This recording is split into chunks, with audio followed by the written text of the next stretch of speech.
ایک نوجوان تھا، وہ اپنے بوڑھے باپ کو یتیم خانے چھوڑ آیا۔ یتیم خانے چھوڑ کر واپسی گھر کی طرف آ ہی رہا تھا کہ بیگم صاحبہ کی کال آ گئی۔ بیگم صاحبہ نے کہا، اے میرے سرتاج، یتیم خانے چھوڑنے کے بعد اپنے بوڑھے باپ کو یہ بھی پیغام دے کے آنا کہ وہ عید والے دن بھی ہمارے گھر آنے کی کوشش مت کرے گا، وہ خوشی کا دن بھی یتیم خانے میں ہی گزارے گا۔ اب اس کی ساری زندگی یتیم خانے میں ہی گزرے گی۔ آج سے نہ وہ ہمارا منہ دیکھے گا نہ ہم اس کا منہ دیکھیں گے۔ میں اس سے کافی تنگ آ گئی ہوں۔ اس بڈھے کی کھانسی نے ہم سب کو تنگ کر دیا ہے، ہم سب کو ذلیل کر دیا ہے۔ آتے آتے اپنے بڈھے باپ کو یہ پیغام لازمی دے کے آنا کہ وہ عید کا دن بھی یتیم خانے میں ہی گزارے گا، ہمارے گھر آنے کی کوشش مت کرے گا۔ اب یہ پیغام دینے کے لیے، بیگم صاحبہ کا یہ پیغام دینے کے لیے یہ بدبخت بیٹا واپسی یتیم خانے کی طرف گیا۔ اس نے جیسے ہی یتیم خانے میں قدم رکھا تو دیکھ کر حیران رہ گیا کہ یتیم خانے کے سربراہ کے ساتھ اس کا بوڑھا باپ گپ شپ میں مصروف ہے۔ دونوں اس طرح کی گپے شپے لگا رہے ہیں جیسے کہ وہ کافی عرصے سے ایک دوسرے کو جانتے ہیں۔ دونوں اس طرح کی گپوں میں مصروف ہیں، ایسا لگتا تھا جیسے وہ کافی عرصے سے ایک دوسرے کے دوست ہوں، ایک دوسرے کو جانتے ہوں۔ یہ منظر دیکھ کر یہ نوجوان حیران رہ گیا۔ یہ بدبخت بیٹا کہنے لگا، سر جی، یتیم خانے کے سربراہ سے کہنے لگا، سر جی آپ میرے بوڑھے باپ کو کب سے جانتے ہو؟ مجھے تو ایسا لگتا ہے آپ کا کافی عرصے سے ایک دوسرے سے یارانہ ہے، مجھے بتایا جائے آپ میرے باپ کو کب سے جانتے ہو؟ آپ میرے باپ کو کب سے جانتے ہو؟ یہ سن کر اس نے مسکراتے ہوئے کہا، بیٹے میں تیرے باپ کو تب سے جانتا ہوں جب تیرا باپ میرے یتیم خانے آیا تھا اور ایک لاوارث بچے کو گود میں لے کے گیا تھا۔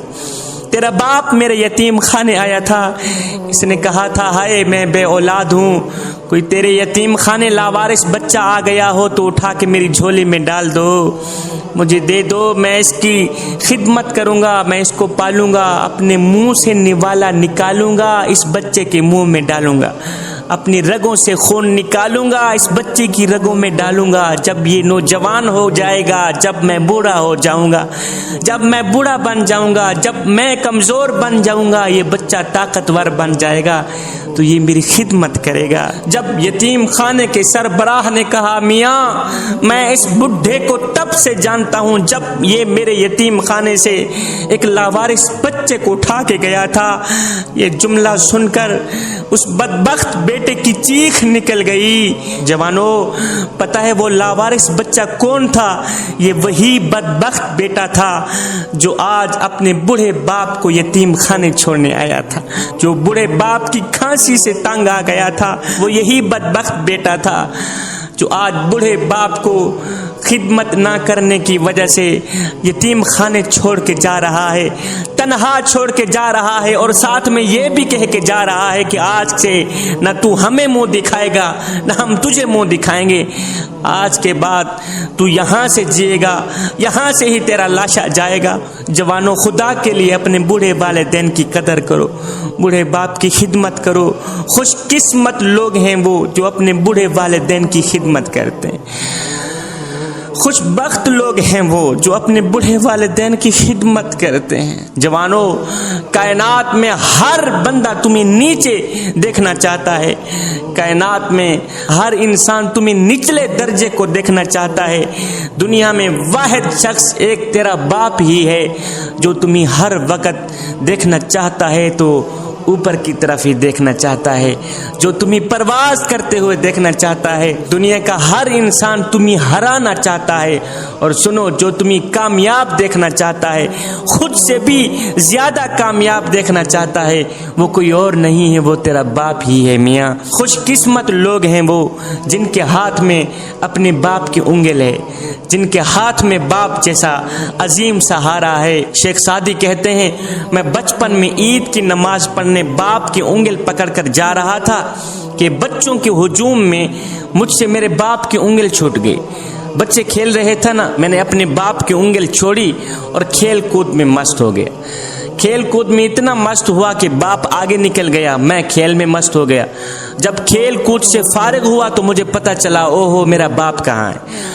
اب میں رو رہا تھا، چیخ رہا تھا کہ میں باپ سے جدا ہو گیا ہوں، میرا باپ کہاں ہے، میرا باپ کہاں ہے، مجھے میرا باپ ملا دو۔ تو ادھر سے باپ بھی مجھے ڈھونڈتے ڈھونڈتے اچانک سے آ نکلے۔ مجھے دیکھ کر میرے باپ غصے سے کہنے لگے، او نادان، میں نے تجھے کہا نہیں تھا کہ میری انگل نہیں چھوڑنی؟ او بچے، تجھے پتہ نہیں ہے کہ جو باپ کی انگل چھوڑتا ہے وہ اکیلا ہی رہ جاتا ہے۔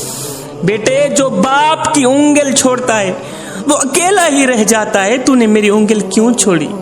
جوانو، اپنے ہاتھ تو دکھاؤ، میں دیکھنا چاہتا ہوں کن کن کے ہاتھ میں باپ کی انگل ہے، کن کے ہاتھ میں باپ جیسا سہارا ہے۔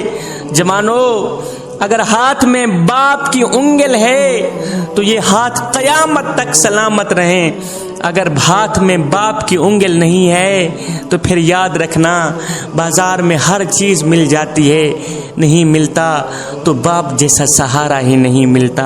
باپ کے سہارے کو غنیمت سمجھو، باپ زندہ ہے تو خدا کے لیے اپنے بوڑھے باپ کی قدر کرو۔ حضرت سلیمان علیہ السلام کے دور میں ایک شخص تھا، اس کے ایک نوجوان بیٹے نے شراب پی لی۔ جب شراب پی لی تو باپ نے بیٹے کو ڈانٹا تو بیٹے نے باپ کے منہ پر ایک زوردار تماچا مار دیا۔ تماچا اس طرح لگا کہ باپ کی آنکھ نکل گئی۔ جب بیٹے کا نشہ ختم ہوا، جب بیٹے کو ہوش آئی تو اسے باپ کے منہ پر تماچا مارنے کی اس حرکت پر اتنی شرمندگی ہوئی، اتنی ندامت ہوئی کہ اس نوجوان نے وہ ہاتھ جو باپ کے اوپر اٹھا تھا، چھرا اٹھایا، وہ ہاتھ کاٹ ڈالا۔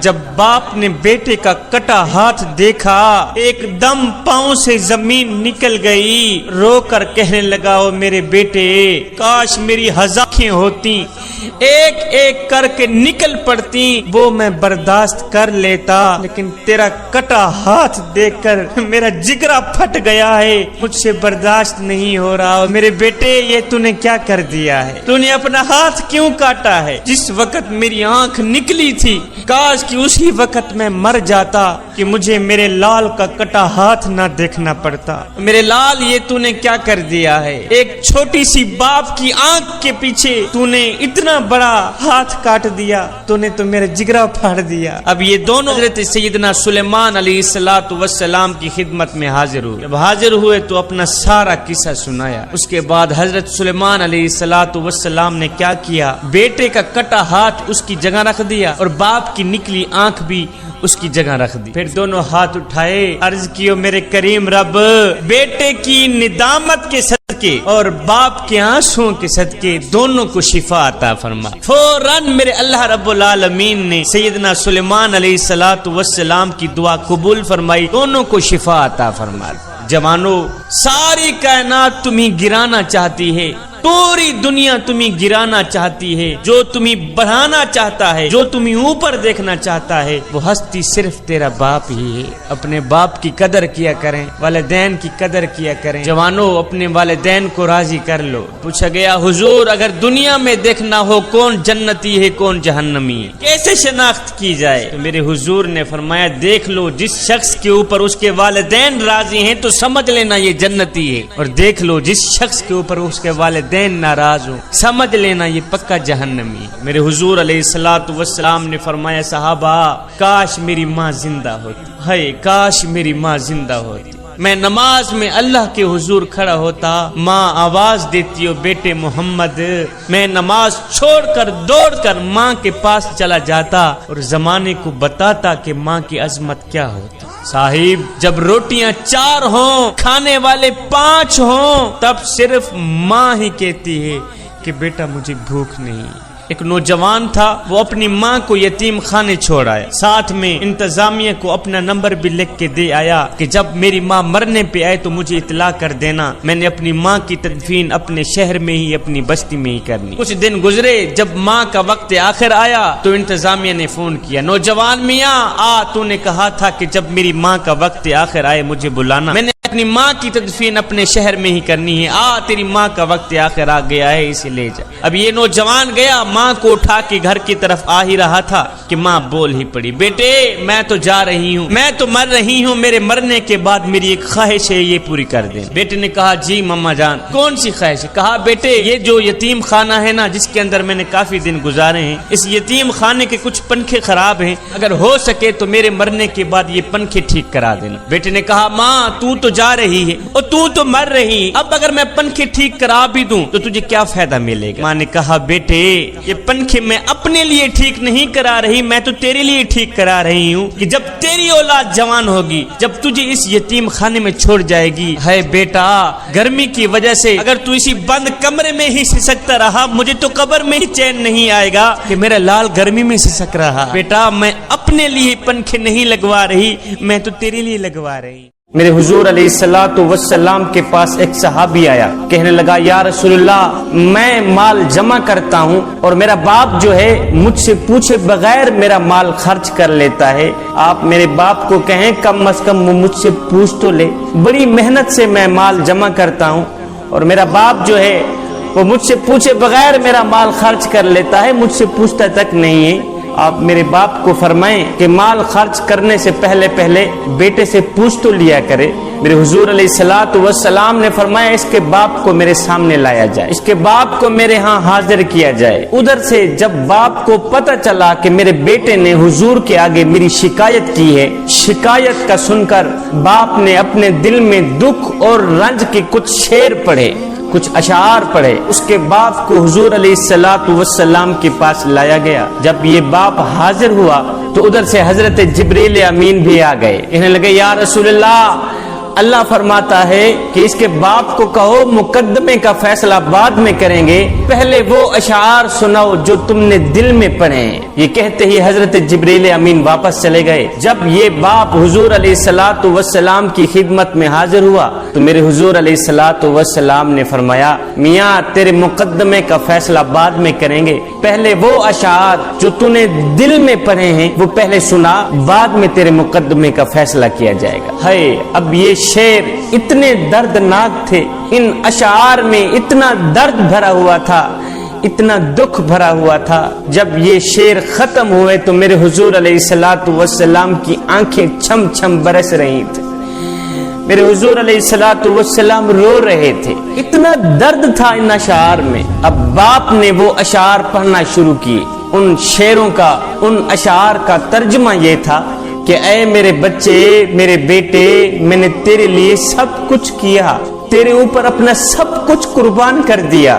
جب تو گود میں تھا میں اس وقت بھی تیرے لیے پریشان تھا، جبکہ آج تو جوان ہے میں آج بھی تیرے لیے پریشان ہوں۔ تو سوتا تھا ہم تیرے لیے جاگتے تھے، تو روتا تھا ہم تیرے لیے روتے تھے۔ بیٹے میں سارا دن تیرے لیے خاک چھانتا تھا، میں سارا دن کڑکتی دھوپ میں تیرے لیے روزی کماتا تھا، دن رات ایک کر کے نہ دن کو سوتا تھا نہ رات کو سوتا تھا، دن رات ایک کر کے میں تیرے لیے روٹی کا انتظام کیا کرتا تھا کہ مجھے ملے نہ ملے لیکن میرے بچے کو روٹی مل جائے، میرے بیٹے کے چہرے پر مسکراہٹ ہی نظر آئے، چاہے میرے آنسوؤں کے سمندر اکٹھے کیوں نہ ہو جائیں۔ بیٹے جب تو کبھی بیمار ہوتا تو ہم ساری رات تیرے لیے تڑپتے رہتے، تیرے ایک پہلو بدلنے پر ہم ہزاروں وسوسوں کا شکار ہوتے۔ بیٹے تیری بیماری ہماری کمر توڑ دیتی تھی، تیری بیماری ہمیں مار دیتی تھی،